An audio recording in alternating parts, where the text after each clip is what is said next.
ವಿದ್ಯಾರ್ಥಿಗಳೇ, ನಾವು ಈಗ ಮುಂದಿನ ತರಗತಿಯನ್ನು ಅಭ್ಯಾಸ ಮಾಡೋಣ. ಏನು ಯಾವುದನ್ನು ನಾವು ಈಗ ಕಲಿಯೋಣ ಅನ್ನೋದನ್ನು ಗಮನಿಸ್ಕೊಂತ ಹಾಗೆ ಹಿಂದೆ ಏನು ಮಾಡಿದ್ವಿ ಅನ್ನೋದನ್ನು ಸ್ವಲ್ಪ ಪುನರ್ಗಮನವನ್ನು ಮಾಡ್ಕೊಂಡು ಹೋಗೋಣ. ಹಿಂದಿನ ತರಗತಿಯಲ್ಲಿ ವೃತ್ತಗಳ ನಂತರದಲ್ಲಿ ವೃತ್ತಗಳಿಗೆ ಸಂಬಂಧಿಸಿದಂತಹ ವಿಸ್ತೀರ್ಣಗಳು, ಅದರಲ್ಲಿ ಅಧಿಕ ವೃತ್ತಖಂಡದ ವಿಸ್ತೀರ್ಣ ಹಾಗೆ ತ್ರಿಜ್ಯಾಂತರ ಖಂಡದ ವಿಸ್ತೀರ್ಣ, ಅದರಲ್ಲಿ ಅಧಿಕ ಆಗಿರ್ಬೋದು, ಲಘು ವೃತ್ತಖಂಡದ ವಿಸ್ತೀರ್ಣದಲ್ಲಿ ನಾವು ಒಂದು ಫಾರ್ಮುಲಾವನ್ನು ಬಳಸಿಕೊಂಡು ಸಮಸ್ಯೆಯನ್ನು ಕೂಡ ಬಿಡ್ತೀವಿ. ಆ ಫಾರ್ಮುಲಾಗಳು ಯಾವುದಪ್ಪ ಅಂತ ಹೇಳಿದ್ರೆ, ಥೀಟಾ ಕೋನವನ್ನು ಹೊಂದಿರತಕ್ಕಂತಹ ಥೀಟಾ ಕೋನವಿರುವ ತ್ರಿಜ್ಯಾಂತರ ಖಂಡದ ವಿಸ್ತೀರ್ಣ, ತ್ರಿಜ್ಯಾಂತರ ಖಂಡದ ವಿಸ್ತೀರ್ಣ ಏನು? Theta by 360 degree into pi R square. ಈ ಫಾರ್ಮುಲಾ ಬಗ್ಗೆ ಒಂದು. ಹಾಗೆ ಇನ್ನೊಂದು ಏನಪ್ಪಾ ಅಂತ ಹೇಳಿದ್ರೆ, ಥೀಟಾ ಕೋನವಿರುವ ತ್ರಿಜ್ಯಾಂತರ ಖಂಡದ ಕಂಸದ ಉದ್ದ, ಕಂಸದ ಉದ್ದ ಸೂತ್ರ ಏನು? Theta by 360 degree into 2 pi R. ಈ ಫಾರ್ಮುಲಾದ ಬಗ್ಗೆ ನಾವು ಸಮಸ್ಯೆಗಳನ್ನು ಬಿಡಿಸಿದ್ವಿ. ಅದೇ ರೀತಿ ಇನ್ನೊಂದಿಷ್ಟು ಲೆಕ್ಕಗಳಿದ್ದಾವೆ, ಅದರಲ್ಲಿ ನೋಡ್ತಾ ಹೋಗೋಣ. ಒಂದು ಮಾಡಿಸಿದ್ದೆ, ಒಂದು ವೃತ್ತದ ತ್ರಿಜ್ಯಾಂತರ ಖಂಡದ ತ್ರಿಜ್ಯವು 6 ಸೆಂಟಿಮೀಟರ್, ತ್ರಿಜ್ಯಾಂತರ ಖಂಡದ ಕೋನವು 60 ಡಿಗ್ರಿ ಆದರೆ ಅದರ ವಿಸ್ತೀರ್ಣವನ್ನು ಕಂಡುಹಿಡಿಯಿರಿ ಅಂತ ಹೇಳಿ ಮಾಡಿದ್ದೆ. ಹಾಗಿದ್ರೆ ಇದರಲ್ಲಿ ಎರಡನೇ ಲೆಕ್ಕವನ್ನು ನೋಡೋಣ. ಪರಿಧಿಯು 22 ಸೆಂಟಿಮೀಟರ್ ಇರುವ ವೃತ್ತದ ಚತುರ್ಥಕ ಭಾಗದ ವಿಸ್ತೀರ್ಣ, ಚತುರ್ಥಕ ಭಾಗದ ವಿಸ್ತೀರ್ಣವನ್ನ ಕಂಡುಹಿಡಿಯಬೇಕು. ಹಾಗಾದ್ರೆ ಏನಿಲ್ಲಿ ಚತುರ್ಥಕ ಭಾಗದ ವಿಸ್ತೀರ್ಣವನ್ನ ಕಂಡುಹಿಡಿಯಬೇಕು ಅಂದ್ರೆ, ಚತುರ್ಥಕ ಅಂತಂದ್ರೆ ಒಂದು ವೃತ್ತದಲ್ಲಿ 4 ಭಾಗವನ್ನ ಹೊಂದಿರತಕ್ಕಂಥದ್ದು. ಮಾಡಿದ್ರೆ ವೃತ್ತ ಚತುರ್ಥಕ ಭಾಗ ಏನು? ವೃತ್ತ ಚತುರ್ಥಕ ಭಾಗ ಇಸ್ ಈಕ್ವಲ್ ಟು ತ್ರಿಜ್ಯಾಂತರ ಖಂಡದ ಕೋನ, ತ್ರಿಜ್ಯಾಂತರ ಖಂಡದ ಕೋನ ಎಷ್ಟು ಡಿಗ್ರಿ ಇರುತ್ತೆ? 90 ಡಿಗ್ರಿಯನ್ನು ಹೊಂದಿರುತ್ತೆ. ವೃತ್ತ ಪರಿಧಿ ನಮಗೆ ಗೊತ್ತಿದೆ, ವೃತ್ತ ಪರಿಧಿ ಸಿ ಇಸ್ ಈಕ್ವಲ್ ಟು ಏನು? 2 ಪೈ ಆರ್. ಎಷ್ಟು ಕೊಟ್ಟಿದ್ದಾರೆ? ಪರಿಧಿ ಎಷ್ಟು ಕೊಟ್ಟಿದ್ದಾರೆ ನೋಡ್ರಿ, ಅಲ್ಲಿಗೆ 22 ಸೆಂಟಿಮೀಟರ್ ಕೊಟ್ಟಿದ್ದಾರೆ ವೃತ್ತ ಪರಿಧಿಯನ್ನ, ಹೌದಲ್ವಾ? ಹಾಗಿದ್ರೆ ಇಲ್ಲಿ ನಮಗೆ ಕೇಳಿರ್ತಕ್ಕಂಥದ್ದನ್ನ ಮಾಡ್ತಾ ಹೋಗೋಣ. ವೃತ್ತದ ತ್ರಿಜ್ಯ, ವೃತ್ತದ ತ್ರಿಜ್ಯ r is equal to ಏನು? 22 by 2 pi centimetre. Value 22 by 2 into 22 by 7. ನೋಡಿ ಇದನ್ನ ಹೇಗೆ ಮಾಡೋದು? 22 ಕ್ಯಾನ್ಸಲ್ ಆಯಿತು, ಉಳಿದಿದ್ದು ಏನು? ಈ 7 ಮೇಲ್ಗಡೆ ಹೋಗುತ್ತೆ, ಅಲ್ಲಿಗೆ 7 by 2 ಆನ್ಸರ್ ಉಳ್ಕೊಳ್ಳುತ್ತೆ. ಈಗ ಏನ್ ಮಾಡಬೇಕು? ಥೀಟಾ ಕೋನವನ್ನ ಕಂಡುಹಿಡಿಯೋಣ. ಥೀಟಾ ಕೋನವನ್ನು ಇರುವ ಇನ್ನು ತ್ರಿಜ್ಯಾಂತರ ಖಂಡದ ವಿಸ್ತೀರ್ಣ, ತ್ರಿಜ್ಯಾಂತರ ಖಂಡದ ವಿಸ್ತೀರ್ಣ ಏನು? Theta by 360 degree into pi R square ಅಲ್ವಾ? ಹಾಗಿದ್ರೆ ಇಲ್ಲಿ ವ್ಯಾಲ್ಯೂನ ಆದೇಶ ಮಾಡ್ತಾ ಹೋಗೋಣ. ಪೈ ಥೀಟಾ ಅಂದ್ರೆ 90 degree divided by 360 degree into pi ಅಂತ ಹೇಳಿದ್ರೆ 3.14 ಇಂಟು ಆರ್ ನ ವ್ಯಾಲ್ಯೂ ಎಷ್ಟು ಬರುತ್ತೆ? 7/2. 7/2 2 ಸಲ ಇರೋದ್ರಿಂದ ನಾನು 7/2 7/2 ಬರ್ಕೊಂಡೆ. ಅಲ್ಲಿಗೆ 90 ಡಿವೈಡೆಡ್ ಬೈ 360 ಡಿಗ್ರಿ ಇಂಟು 22/7 ನೀವು ಕೂಡ ಬರ್ಕೋಬಹುದು. 7/2 ಇಂಟು 7/2 7 ಕ್ಯಾನ್ಸಲ್, 2 ಅನ್ನಂತೆ ಹೋಯ್ತು, ಹೌದಲ್ವಾ? ಹಾಗಾದ್ರೆ ಮತ್ತಿದ್ದು ಯಾವ್ದನ್ನ ಇಲ್ಲಿ ಕ್ಯಾನ್ಸಲ್ ಮಾಡ್ಬೋದು. ಇಲ್ಲಿ ಉಳಿತಕ್ಕಂಥ ಆನ್ಸರು 77/8 ಸೆಂಟಿಮೀಟರ್ ಸ್ಕ್ವೇರ್ ಉಳ್ಕೊಳ್ಳುತ್ತೆ. ನೋಡಿ ಈ ಥರ ವೃತ್ತ ಚತುರ್ಥಕದಲ್ಲಿ ನಾವು ಫಾರ್ಮುಲಾವನ್ನು ಹೇಗೆ ಬಳಸಿಕೊಂಡು 4 ಭಾಗದಲ್ಲಿ ಪರಿಧಿ ಕೊಟ್ಟಾಗ ಹೇಗೆ ಲೆಕ್ಕವನ್ನು ಸಾಲ್ವ್ ಮಾಡಬೇಕು ಅಂತ ಹೇಳಿ ನಿಮಗೆ ಗೊತ್ತಾಗುತ್ತೆ ಇದು. ಹಾಗಿದ್ರೆ ಇದರಲ್ಲಿ ನೆಕ್ಸ್ಟ್ ಮುಂದಿನ ಒಂದು ಲೆಕ್ಕವನ್ನು ನೋಡ್ತಾ ಹೋಗೋಣ. ಅದರಲ್ಲಿ 3ನೇ ಲೆಕ್ಕ. ಒಂದು 2-3 ಲೆಕ್ಕಗಳನ್ನು ಮಾಡಿಸ್ತೀನಿ. ಉಳಿದಿರ್ತಕ್ಕಂಥ ಅಭ್ಯಾಸ ಲೆಕ್ಕಗಳನ್ನು ಮಾಡಿದ್ವಿ. ನೆಕ್ಸ್ಟ್ ಲೆಕ್ಕ, ಒಂದು ಗಡಿಯಾರದಲ್ಲಿ ನಿಮಿಷದ ಮುಳ್ಳಿನ ಉದ್ದವು 14 ಸೆಂಟಿಮೀಟರ್ ಆಗಿದೆ. 5 ನಿಮಿಷದಲ್ಲಿ ಅದು ಕ್ರಮಿಸಿದ ವಿಸ್ತೀರ್ಣವನ್ನು ಕಂಡುಹಿಡಿಯಿರಿ. ಎಷ್ಟಿದೆ ಮುಳ್ಳಿನ ಉದ್ದ ಅಂದರೆ ರೇಡಿಯಸ್. ಮುಳ್ಳಿನ ಉದ್ದ ಅಂದರೆ ರೇಡಿಯಸ್ ತ್ರಿಜ್ಯ ಎಷ್ಟು ಸೆಂಟಿಮೀಟರ್ ಇದೆ? 14 ಸೆಂಟಿಮೀಟರ್ ಇದೆ. 1 ಗಂಟೆಗೆ ಸುತ್ತುವ ಕೋನ ಎಷ್ಟಿರುತ್ತೆ? 360 ಡಿಗ್ರಿ. 1 ಗಂಟೆಯಲ್ಲಿ ಸುತ್ತುವ ಕೋನ ಅಂದ್ರೆ ಒಂದು ಗಡಿಯಾರ ಒಂದು ದಿನಕ್ಕೆ ಒಂದು ಗಂಟೆಗೆ ಎಷ್ಟು ಬಾರಿ ರೌಂಡ್ ಆಗುತ್ತೆ? 360 ಡಿಗ್ರಿ. 5 ನಿಮಿಷದಲ್ಲಿ ಸುತ್ತುವ 5 ನಿಮಿಷದಲ್ಲಿ ಸುತ್ತುವ ಕೋನ 5 ನಿಮಿಷ ಅಂತ ಕೇಳಿದರೆ ಅದು ವಿಸ್ತೀರ್ಣವನ್ನು ಕೇಳಿದ್ರಿಂದ 5 ನಿಮಿಷದಲ್ಲಿ ಎಷ್ಟು ಬಾರಿ ಸುತ್ತುವ ಅಂತಹ ಕೋನವನ್ನು ನಾವು ನೋಡ್ಕೋಬೇಕು. 360 degree divided by 60 degree into 5. ಅಲ್ಲಿಗೆ ಎಷ್ಟು ಬರುತ್ತೆ? 0 ಕ್ಯಾನ್ಸಲ್ ಆಯಿತು. 6 36 ಅಲ್ಲಿಗೆ 6 ಡಿಗ್ರಿ. 5 ನಿಮಿಷದಲ್ಲಿ ಸುತ್ತುವಂತಹ ಕೋನ 30 ಡಿಗ್ರಿ ಆಗಿರುತ್ತೆ. ಹಾಗಾಗಿ ಥೀಟಾ ಕೋನವಿರುವ ಗಡಿಯಾರಕ್ಕೆ ಆಕೃತಿ ಗೊತ್ತೇ ಇದೆ. ಅವನಲ್ವಾ? 12, 6, 3, 9 ಒಂದು ಗಡಿಯಾರ ಈ ಆಕಾರದಲ್ಲಿ ಇರ್ತಕ್ಕಂಥದ್ದು. ಇಲ್ಲೇ ಒಂದು ಮುಳ್ಳು, ಇಲ್ಲಿ ಒಂದೇ ದೊಡ್ಡ ಮುಳ್ಳು ಇದೆ. ಥೀಟಾ ಕೋನವಿರುವ ತ್ರಿಜ್ಯಾಂತರ ಖಂಡದ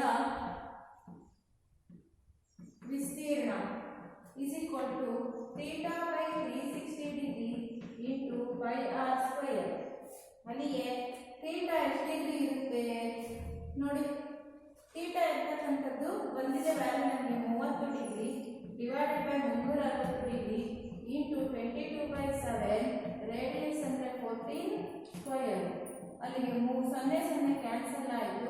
3 ಒಂದೇ 3 2 ಅಲ್ಲಿಗೆ 1/12 ಇಂಟು 22/7 ಇಂಟು 14 ಇಂಟು 14 7 ಒಂದೇ 7 2 ನೆಕ್ಸ್ಟ್ 2 12 2 7 14.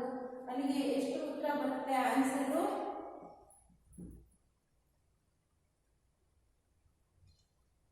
ನೋಡಿ ಅಲ್ಲಿಗೆ 154 ಡಿವೈಡೆಡ್ ಬೈ 3 ಸೆಂಟಿಮೀಟರ್ ಸ್ಕ್ವಯರ್. ಈ ತರದ ಒಂದು ಅಭ್ಯಾಸ ಲೆಕ್ಕವನ್ನು ನಾವು ಮಾಡಿದ್ವಿ. ಹಾಗಿದ್ರೆ ಮುಂದಿನ ಒಂದು ಲೆಕ್ಕವನ್ನ ನೋಡೋಣ. ಮುಂದಿನ ಲೆಕ್ಕ ನೋಡೋಣ, ಓದ್ತೀನಿ, ನಾವು ಕೇಳಿಸ್ಕೊಳ್ಳಿ. 10 ಸೆಂಟಿಮೀಟರ್ ತ್ರಿಜ್ಯವುಳ್ಳ ವೃತ್ತದಲ್ಲಿ ಒಂದು ಜ್ಯಾವು ವೃತ್ತ ಕೇಂದ್ರದಲ್ಲಿ ಲಂಬಕೋನವನ್ನು ಉಂಟು ಮಾಡುತ್ತದೆ. ಜ್ಯಾದಿಂದ ಉಂಟಾದ ಲಘು ವೃತ್ತಖಂಡ ಅಧಿಕ ತ್ರಿಜ್ಯಾಂತರ ಖಂಡಗಳ ವಿಸ್ತೀರ್ಣಗಳನ್ನು ಕಂಡುಹಿಡಿಯಿರಿ. ನೋಡಿ ಎಷ್ಟು ಸೆಂಟಿಮೀಟರ್ ತ್ರಿಜ್ಯ ಇದೆ ಒಂದು ವೃತ್ತದಲ್ಲಿ? r = 10 centimetre. ಈಗ ನಮಗೆ ಇದರಲ್ಲಿ ಅಧಿಕ ವೃತ್ತಖಂಡದ ಒಂದು ಕೋನ ಬೇಕು.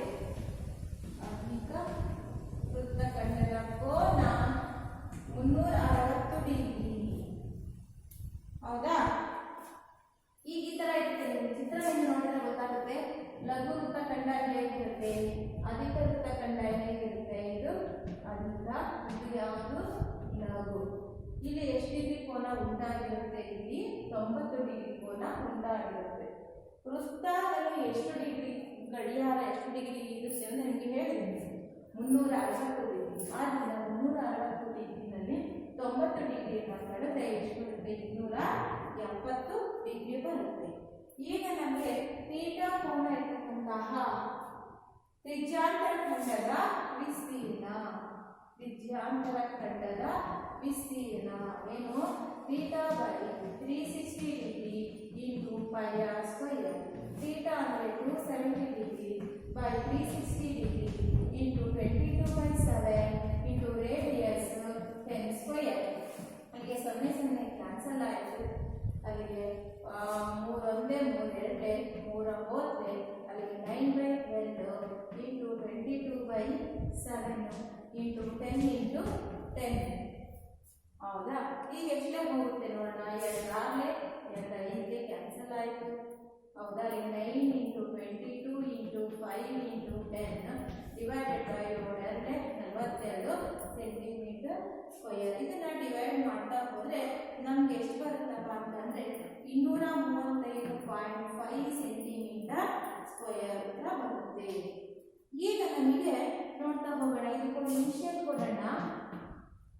ಇದಕ್ಕೆ ಒಂದು ಇನಿಷಿಯಲ್ ಕೊಟ್ಟರೆ ತ್ರಿಜ್ಯ ಎಷ್ಟಿರುತ್ತೆ? OA 10 ಸೆಂಟಿಮೀಟರ್, OB ಎಷ್ಟಿರುತ್ತೆ?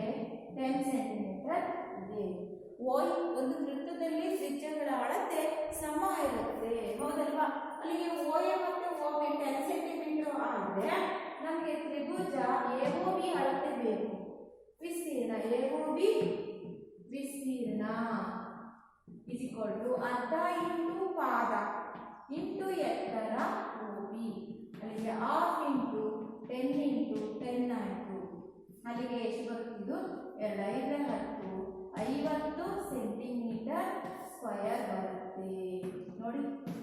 ಹೌದಾ? ನಮಗೆ ಒಂದು ತ್ರಿಜ್ಯಾಂತರ ಖಂಡದ ವಿಸ್ತೀರ್ಣದಷ್ಟು ಎಷ್ಟು ಬಂತು? ವ್ಯಾಲ್ಯೂ 50 ಸೆಂಟಿಮೀಟರ್ ಸ್ಕ್ವಯರ್ ಬಂತು. ಈಗ ನಮಗೆ ಲಘು ವೃತ್ತಖಂಡದ ಕೋನ ಅಂದರೆ ತ್ರಿಜ್ಯಾಂತರ ಖಂಡದ ಕೋನ θ/360 degree into pi r square. Theta ಎಷ್ಟು ಡಿಗ್ರಿ ಇದೆ? 90 degree by 360 degree into pi r square. Radius ನಾವು 10 ಸೆಂಟಿಮೀಟರ್ ಆದರೆ ಅಲ್ಲಿ ನಮಗೆ ಆನ್ಸರ್ 70.5 ಸೆಂಟಿಮೀಟರ್ ಬರುತ್ತೆ. ಈಗ ನಮಗೆ ಬೇಕಾದ್ರಿಂದ ಈಗ ಏನಾಗುತ್ತೆ? ಲೆಸ್ ಮಾಡಬೇಕು. ಯಾವ್ದನ್ನ ಲೆಸ್ ಮಾಡಬೇಕಾಗುತ್ತೆ ನೋಡಿ. ಇಷ್ಟು ನಮಗೆ ಈ ಒಂದು ಲೆಕ್ಕದಲ್ಲಿ ಬರ್ತಕ್ಕಂತಹ ಉತ್ತರ ಆಗಿರುತ್ತೆ.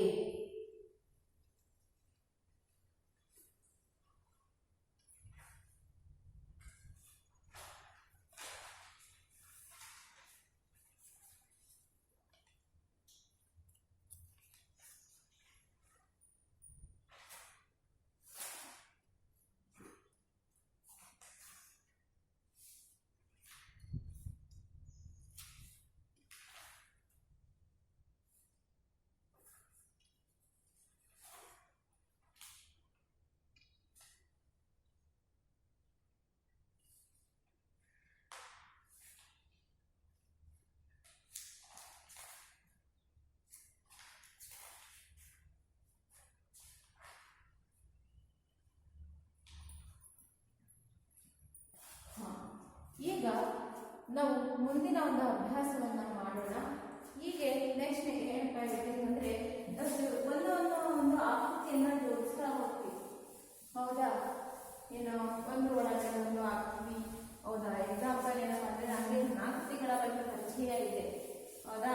ಒಂದು ಸಿಲಿಂಡರ್ಗೆ ಇದನ್ನು ನಾವು ಕೂರಿಸ್ತೀವಿ, ಒಂದು ಆಯತವನ್ನು ಕೂರಿಸ್ತೀವಿ. ಆ ರೀತಿಯಾಗಿ ಏನು ಮಾಡ್ತಾ ಹೋಗ್ತೀವಿ? ನಾವು ಆಕೃತಿಗಳನ್ನು ಜೋಡಿಸ್ತಾ ಹೋಗ್ತೀವಿ. ಅಂದರೆ ಇದು ಕೂಡ ನೋಡ್ತೀವಿ ಜೋಡಿಸಿದ ಸಮತಲಾಕೃತಿಗಳು. ಅದ್ರ ಬಗ್ಗೆ ಅಭ್ಯಾಸವನ್ನ ಮಾಡ್ತಾ ಹೋಗೋಣ. ಏನು ಈಗ ಮುಂದಿನ ಫಲಿತಾಂಶ ಏನಪ್ಪಾ ಅಂತ ಹೇಳಿದ್ರೆ ಜೋಡಿಸಿದ ಸಮತಲಾಕೃತಿಗಳ ವಿಸ್ತೀರ್ಣವನ್ನ ನೋಡೋಣ.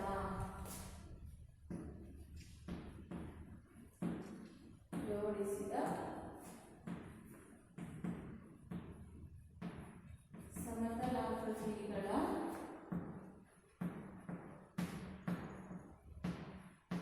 ವಿಸ್ತೀರ್ಣ, ಇದ್ರ ಬಗ್ಗೆ ಸ್ವಲ್ಪ ನಾವು ಅಭ್ಯಾಸವನ್ನ ಮಾಡೋಣ. ನಿಮಗೆ ಗೊತ್ತೇ ಹೇಗೆ ಜೋಡಿಸೋದು ಅನ್ನೋದು ಕೂಡ ನಿಮಗೆ ಐಡಿಯಾ ಇರ್ತಕ್ಕಂಥದ್ದು. ಈಗ ಒಂದು ಚೌಕಕ್ಕೆ ಅರ್ಧ ಗೋಳವನ್ನ ಸೇರಿಸೋದು. ನಮಗೆ ಇಲ್ಲೊಂದು ಚೌಕ ಇದೆ, ಏನು ಇಲ್ಲೊಂದು ಚೌಕ ಇದೆ. ಈ ಚೌಕಕ್ಕೆ ಒಂದು ಅರ್ಧ ಗೋಳವನ್ನ ರಚನೆ ಮಾಡ್ತೀನಿ. ಈ ರೀತಿ ಒಂದು ಜೋಡಣೆಯನ್ನ ಮಾಡ್ತಾ ಹೋಗ್ತೀವಿ. ಅವುಗಳ ವಿಸ್ತೀರ್ಣವನ್ನ ಏನ್ ಮಾಡಬೇಕಾಗುತ್ತೆ? ನಾವಿಲ್ಲಿ ಕಂಡುಹಿಡಿಯಬೇಕಾಗುತ್ತೆ. ಅದೇ ರೀತಿ ನಿಮಗೆ ಒಂದು ಗೊತ್ತಿರುತ್ತೆ. ಏನಂದ್ರೆ ಲೆಕ್ಕಗಳು ಹೇಗೆ ಬಿಡಿಸೋದನ್ನು ಕೂಡ ನಿಮಗೆ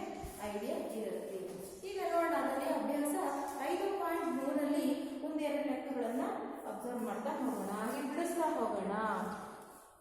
5.3 ನೋಡ್ರಿ ಒಂದು ಚಿತ್ರವನ್ನು ಕೊಟ್ಟಿದ್ದಾರೆ. ಏನು ಒಂದು ಚಿತ್ರವನ್ನ ಕೊಟ್ಟಿದ್ದಾರೆ. ಇದ್ರ ಬಗ್ಗೆ ಒಂದು ಫಲಿತಾಂಶಗಳ ಬಗ್ಗೆ ನಾವು ಲೆಕ್ಕವನ್ನು ಬಿಡಿಸ್ತಾ ಹೋಗೋಣ. ಒಂದು ಚಿತ್ರ, ಒಂದು ವೃತ್ತವನ್ನು ಕೊಟ್ಟಿದ್ದಾರೆ. ಅವರು ಒಂದು ವೃತ್ತವನ್ನು ಕೊಟ್ಟರೆ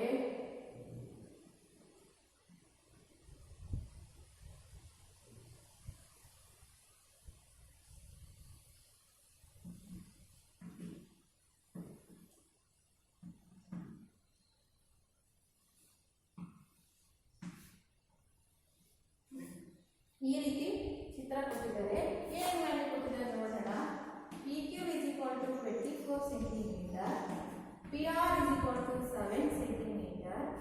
O ವೃತ್ತ ಕೇಂದ್ರವಾದರೆ ಛಾಯೆಗೊಳಿಸಿದ ಭಾಗದ ವಿಸ್ತೀರ್ಣವನ್ನ ಕಂಡುಹಿಡಿಯಬೇಕು. ಈ ಚಿತ್ರದಲ್ಲಿ O ವೃತ್ತ ಕೇಂದ್ರ ಆದರೆ PQ 24 ಸೆಂಟಿಮೀಟರ್ ಆದರೆ PR 7 ಸೆಂಟಿಮೀಟರ್ ಆದರೆ ಛಾಯೆಗೊಳಿಸಿರ್ತಕ್ಕಂತಹ ಭಾಗದ ವಿಸ್ತೀರ್ಣವನ್ನು ಏನು ಮಾಡಬೇಕು, ನಾವಿಲ್ಲಿ ಕಂಡುಹಿಡಿಯಬೇಕು.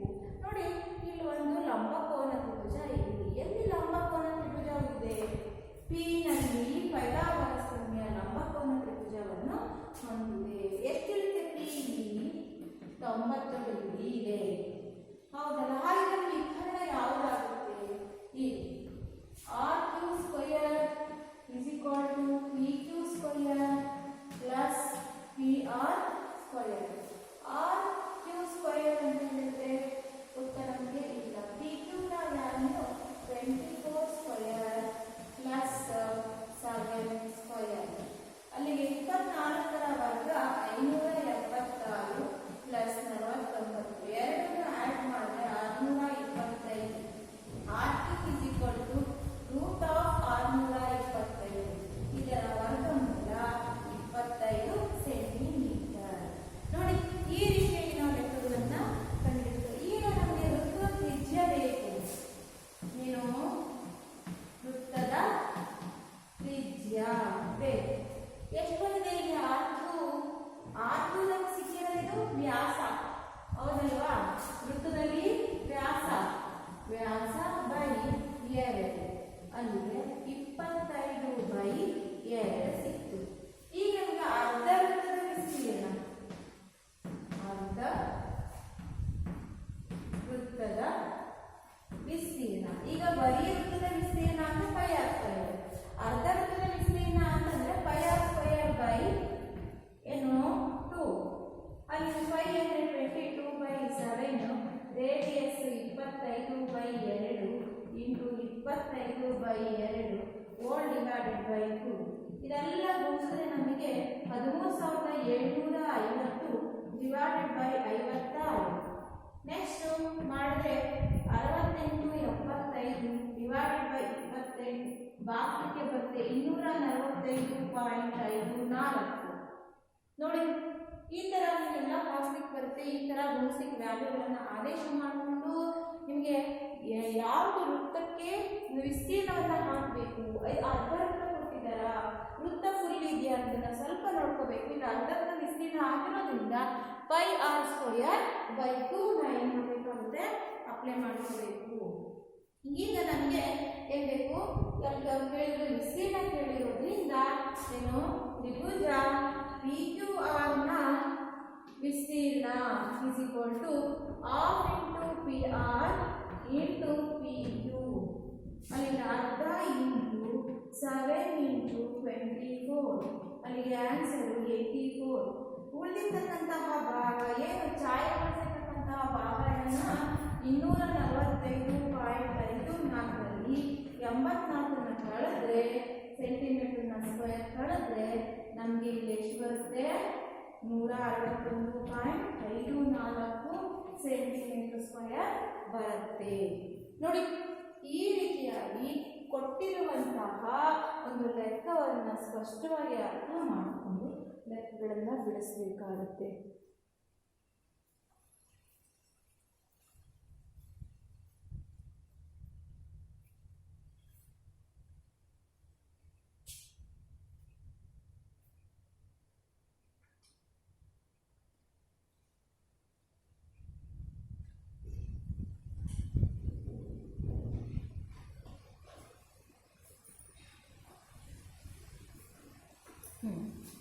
ಈಗ ಮುಂದಿನ ಒಂದು ಲೆಕ್ಕವನ್ನು ಬಿಡಿಸೋಣ.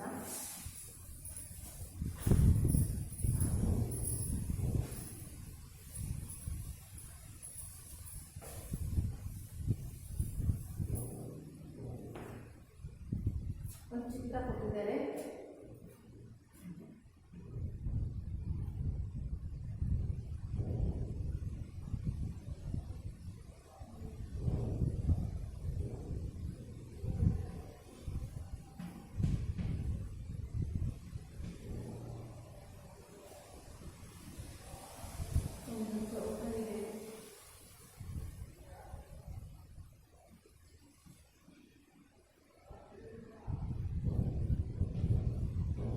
ಚಿತ್ರ 5.20ನಲ್ಲಿ ಕೇಂದ್ರ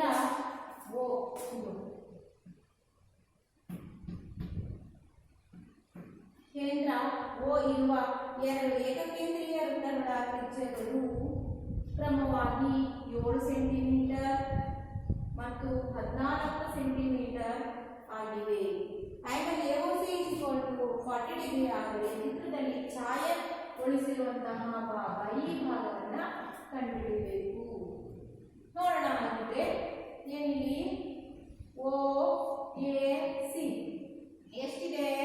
OAC ಇರುವ ತ್ರಿಜ್ಯಾಂತರ ಖಂಡದ ವಿಸ್ತೀರ್ಣ θ/360 ಡಿಗ್ರಿ ಇಂಟು πr². ಥೀಟಾ ಅಂತ ಹೇಳಿದ್ರೆ 40 degree by 360 degree into πr². ರೇಡಿಯಸ್ನ ವ್ಯಾಲ್ಯೂನ ಆದೇಶ ಮಾಡಬೇಕು. ಆದೇಶ ಮಾಡಿದ್ರೆ ನಮಗೆ ಇಲ್ಲಿ ಏನು ಬರುತ್ತೆ? 616/9 ಸೆಂಟಿಮೀಟರ್ ಬರುತ್ತೆ. ಅದೇ ರೀತಿ OBDಯ ವಿಸ್ತೀರ್ಣವನ್ನು ಕಂಡುಹಿಡಿದ್ರೆ theta 40 degree by 360 degree OBD. ಇಲ್ಲಿ ರೇಡಿಯಸ್ ಎಷ್ಟಾಗುತ್ತೆ? ಅಲ್ಲಿಗೆ ಪೈ ಅಂದರೆ 22/7 ಇಂಟು ರೇಡಿಯಸ್ 7². ಇದರ ಆನ್ಸರ್ ಎಷ್ಟಪ್ಪ ಅಂತ ಹೇಳಿದ್ರೆ 154/9 ಸೆಂಟಿಮೀಟರ್ ಸ್ಕ್ವಯರ್. ಇವುಗಳ ವಿಸ್ತೀರ್ಣ ಕೇಳಿರೋದ್ರಿಂದ ತ್ರಿಭುಜ OAC ವಿಸ್ತೀರ್ಣ ಮೈನಸ್ ತ್ರಿಭುಜ OBD ವಿಸ್ತೀರ್ಣ ಮಾಡಿದ್ರೆ ನಮಗೆ ಏನು ಸಿಗುತ್ತೆ? ಆ ಛಾಯೆಗೊಳಿಸಿರುವಂತಹ ಭಾಗ ಸಿಗುತ್ತೆ. ಎಷ್ಟಲ್ಲಿಗೆ? 616/9 ಮೈನಸ್ 154/9. ಅಲ್ಲಿಗೆ ಮೈನಸ್ ಮಾಡಿದ್ರೆ ನಮಗೆ ಎಷ್ಟು ಸಿಗುತ್ತೆ? ಇಲ್ಲಿಗೆ ತ್ರಿಜ್ಯಾಂತರ ಖಂಡದ ವಿಸ್ತೀರ್ಣ ಸಿಗುತ್ತೆ. ಹಾಗಿದ್ರೆ ಇಲ್ಲಿ ನೋಡ್ತಾ ಹೋಗೋಣ. ಮತ್ತೆ ಏನು ಇದು ಕ್ಯಾನ್ಸಲ್ ಆಗುತ್ತೆ. ಛೇದಗಳು ಸಮ ಅನ್ನೋದ ಡೈರೆಕ್ಟ್ ಆಗಿ ವ್ಯಾಲ್ಯೂನ ಮೈನಸ್ ಮಾಡ್ತಾ ಹೋಗ್ಬೋದು. ಹೌದಾ? ಇಷ್ಟು ಬರುತ್ತೆ. ಛಾಯೆಗೊಳಿಸಿದ ಭಾಗದ ವಿಸ್ತೀರ್ಣ ಇಷ್ಟು ಸಿಗುತ್ತೆ.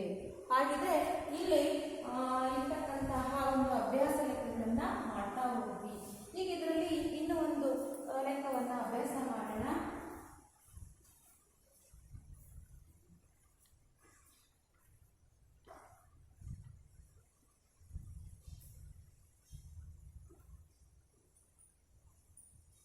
ಅಭ್ಯಾಸವನ್ನ ಮಾಡ್ತಾ ಹೋಗೋಣ.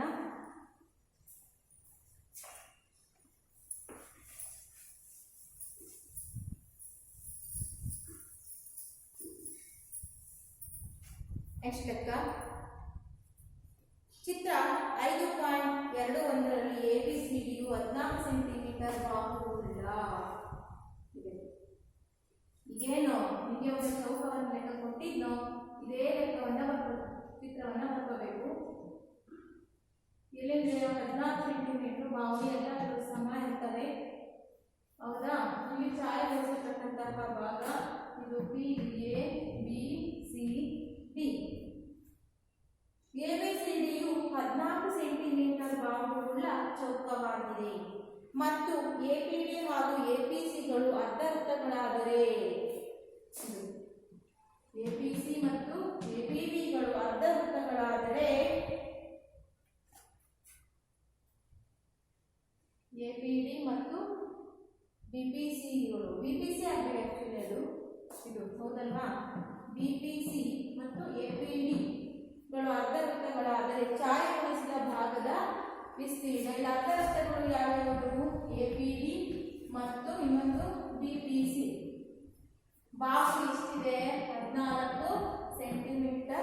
ಇದೆ. ಹಾಗೆ ಛಾಯಾಗೊಳಿಸಿದ ಭಾಗದ ವಿಸ್ತೀರ್ಣವನ್ನ ಮಾಡಬೇಕು. ಇಲ್ಲಿ ಒಂದು ವೃತ್ತದಲ್ಲಿ ವ್ಯಾಸ ಎಷ್ಟಾಗುತ್ತೆ ಹಾಗಿದ್ರೆ ಇಲ್ಲಿ ಬಾಹು 14 ಸೆಂಟಿಮೀಟರ್ ಇದೆ ಅಂತ ಹೇಳಿದ್ರೆ ಇದು ವ್ಯಾಸ ಆಗುತ್ತೆ 8 ಸೆಂಟಿಮೀಟರು 14 ಸೆಂಟಿಮೀಟರ್ ವ್ಯಾಸ ಆಗುತ್ತೆ. ಹಾಗಾದ್ರೆ ವೃತ್ತದ ತ್ರಿಜ್ಯ ಎಷ್ಟಾಗುತ್ತದೆ ಇಲ್ಲಿ 7 ಸೆಂಟಿಮೀಟರ್ ವ್ಯಾಸ ಬೈ 2 ಅಂತ ಹೇಳಿದ್ರೆ ಅದರಲ್ಲಿ 7 ಸೆಂಟಿಮೀಟರ್ ಹೊಂದಿರುತ್ತೆ. ಅದೇ ರೀತಿ ಇಲ್ಲಿ ಚೌಕದ ವಿಸ್ತೀರ್ಣ ಅನ್ನ ಕಂಡುಹಿಡಿಯೋಣ. ಚೌಕದ ವಿಸ್ತೀರ್ಣ ಇಸ್ ಈಕ್ವಲ್ ಟು ಏನು ಫಾರ್ಮುಲಾ a ಸ್ಕ್ವೇರ್. ಅಲ್ಲಿಗೆ 14 ಇಂಟು 40 14 ಎಷ್ಟು ಬರುತ್ತೆ 196 ಸೆಂಟಿಮೀಟರ್ ಸ್ಕ್ವೇರ್ ಬರುತ್ತೆ. ನೆಕ್ಸ್ಟ್ ಅದೇ ರೀತಿ ಇಲ್ಲಿ ಅರ್ಧ ವೃತ್ತದ ವಿಸ್ತೀರ್ಣ ಎಷ್ಟು 5r ಸ್ಕ್ವೇರ್ ಬೈ 2 ಅಲ್ಲಿಗೆ 22/7 ಇಂಟು 7 ಇಂಟು 7 ಬೈ 2 ನೋಡಿ. ಇದೆಲ್ಲ ಡಿವೈಡ್ ಮಾಡ್ತಾ ಹೋದ್ರೆ ಏನಾಗುತ್ತೆ ಇದಿಷ್ಟು ಇದು ಹೋಲ್ ಡಿವೈಡೆಡ್ ಬೈ 2 ಹೌದಲ್ವಾ. ಹೋಲ್ ಡಿವೈಡೆಡ್ ಬೈ 2 7 7 ಕ್ಯಾನ್ಸಲ್ ಆಯಿತು. ನೆಕ್ಸ್ಟ್ ಉಳಿಯೋದಿಲ್ಲಿ 22 ಇಂಟು 7 ಬೈ 2 ಅಲ್ಲಿಗೆ ಆನ್ಸರು 154/2 ಡಿವೈಡ್ ಮಾಡಿದ್ರೆ 77 ಸೆಂಟಿಮೀಟರ್ ಸ್ಕ್ವೇರ್ ಬರುತ್ತೆ. ಹಾಗಾದರೆ ಎರಡು ವೃತ್ತಗಳ ವಿಸ್ತೀರ್ಣ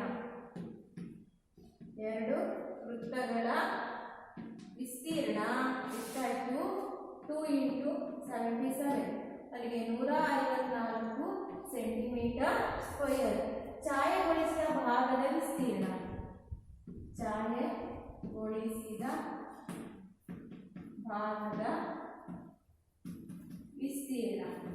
ಎಷ್ಟು ಬರುತ್ತೆ ಛಾಯೆಗೊಳಿಸಿದ ಭಾಗದ ವಿಸ್ತೀರ್ಣ ಅಲ್ಲಿಗೆ ಎಷ್ಟು ಮೈನಸ್ ಮಾಡ್ತಾ ಹೋಗಬೇಕು. ಇದು ಇದರಲ್ಲಿ ಚೌಕ ದೊಡ್ಡದೇ ಆಗಿರೋದ್ರಿಂದ ಚೌಕದ ವಿಸ್ತೀರ್ಣ 196 ಈ ಎರಡು ವೃತ್ತಗಳ ವಿಸ್ತೀರ್ಣವನ್ನು ಲೆಸ್ ಮಾಡಬೇಕು. 154 4ರಲ್ಲಿ 4 ಹೋದರೆ 2 9ರಲ್ಲಿ 5 ಹೋದರೆ 4 ಅಲ್ಲಿಗೆ 42 ಸೆಂಟಿಮೀಟರ್ ಸ್ಕ್ವೇರ್ ಅನ್ನು ಏನಾಗಿದೆ ಛಾಯೆಗೊಳಿಸಿರ್ತಕ್ಕಂಥ ಭಾಗ ಆವರಿಸ್ಕೊಂಡಿದೆ. ಗೊತ್ತಾಯ್ತಾ? ಹಾಗಿದ್ರೆ ಮಕ್ಕಳೇ ಇಲ್ಲಿ ತನಕ ಕೂಡ ನೀವು ಏನು ಮಾಡ್ತೀವಿ ಅಭ್ಯಾಸದ ಲೆಕ್ಕಗಳನ್ನು ನಾನು ಬಿಡಿಸ್ತಾ ಬಂದಿದ್ದೀನಿ. ಈಗ ಉಳಿದಿರ್ತಕ್ಕಂತಹ ಅಭ್ಯಾಸ ಲೆಕ್ಕಗಳನ್ನು ನೀವು ಮಾಡಬೇಕು. ಇದರಲ್ಲಿ ಬಹಳಷ್ಟು ಲೆಕ್ಕಗಳನ್ನು ನಾವು ಇದರಲ್ಲಿ ನೋಡ್ತಾ ಹೋಗ್ತೀವಿ. ನೋಡಿ ಇನ್ನು ಸುಮಾರಷ್ಟು ಲೆಕ್ಕಗಳಿದ್ದಾವೆ. ಅವೆಲ್ಲ ಲೆಕ್ಕಗಳನ್ನು ಕೂಡ ಮನೆಯಲ್ಲಿ ಬಿಡಿಸ್ಕೊಂಡು ಬರಬೇಕಾಗುತ್ತೆ. ಹಾಗಾದರೆ ನಾವು ಈ ಒಂದು ವೃತ್ತಗಳಿಗೆ 2 ಅಂಕದ ಪ್ರಶ್ನೆಗಳಿಗೆ ಇವನ್ನೆಲ್ಲ ಹೇಳ್ತಾರೆ. ನಾವು ಒಂದು 2ರಿಂದ 3 ಕ್ಲಾಸಷ್ಟು ವೃತ್ತಗಳಿಗೆ ಸಂಬಂಧಪಟ್ಟಂತಹ ಒಂದು ತರಗತಿಯನ್ನು ನಾವು ನಡೆಸಿದ್ವಿ. ವೃತ್ತಕ್ಕೆ ಏನು ಛೇದಕ ಸ್ಪರ್ಶಕ ಹೌದಲ್ವಾ. ವೃತ್ತ ಛೇದಕ ಸ್ಪರ್ಶಕ ನೋಡಿ ಈ ಛೇದಕ ಸ್ಪರ್ಶಕ ಅಂತಕ್ಕಂಥದ್ದು ಮುಂದಿನ ತರಗತಿಗೆ ಬೇಕಾಗುತ್ತೆ. ನಾವೀಗ ಅಲ್ಲಿ ರಚನೆಗಳು ಅನ್ನೋದನ್ನು ನಾವು ಓದ್ತಾ ಹೋಗ್ತೀವಿ. ರಚನೆ ಮಾಡಬೇಕಾಗತ್ತೆ ನಾವು ಹೌದಲ್ವಾ. ಈಗ ಏನೋ ಸಮಸ್ಯೆಗಳನ್ನು ಬಿಡಿಸ್ತಾ ಹೋದ್ವಿ. ಆದರೆ ಈ ಒಂದು ಮುಂದಿನ ತರಗತಿಯಲ್ಲಿ ನಾವು ಏನು ಮಾಡಬೇಕಾಗುತ್ತೆ ಕನ್ಸ್ಟ್ರಕ್ಷನ್ ರಚನೆಯನ್ನು ಮಾಡಬೇಕು. ವೃತ್ತದಲ್ಲಿ ಸ್ಪರ್ಶಕಗಳನ್ನು ರಚನೆ ಮಾಡಬೇಕಾಗುತ್ತೆ. ಬಾಹ್ಯ ಬಿಂದುವಿನ ತಗೊಂಡು ಬಾಹ್ಯ ವೃತ್ತವನ್ನು ರಚನೆ ಮಾಡಬೇಕಾಗುತ್ತೆ. ರೇಖಾಖಂಡವನ್ನು ರಚನೆ ಮಾಡಬೇಕಾಗುತ್ತೆ. ಗೊತ್ತಾಯ್ತಾ? ಹಾಗೆ ವಿಭಾಗಿಸುವಂತಹ ಒಂದು ರಚನೆಯನ್ನು ಕೂಡ ನಾವು ಮಾಡ್ತಾ ಹೋಗ್ತೀವಿ. ಆದರೆ ಈ ಒಂದು ವೃತ್ತಗಳು ಅದರಲ್ಲಿ ಎಲ್ಲೂ ಚಿತ್ರಗಳು ಬರಲೇ ಇಲ್ವಲ್ಲ, ಬರೀ ಸಮಸ್ಯೆಗಳನ್ನೇ ಬಿಡಿಸಿದ್ದೀವಿ ಅಲ್ವಾ. ಹೌದು, ಈಗ ನಾವು ವೃತ್ತಗಳು ಮುಗಿತು ಅನ್ನೋ ಅಂದ್ಕೂಡಲೇ ವೃತ್ತಗಳ ಪಾಠವನ್ನು ಮರೆಯೋದಿಲ್ಲ. ಈ ವೃತ್ತಗಳ ಪಾಠ ಇನ್ನೂ ಮುಂದುವರಿಯುತ್ತೆ. ಎಲ್ಲಿ ಮುಂದುವರಿಯುತ್ತೆ?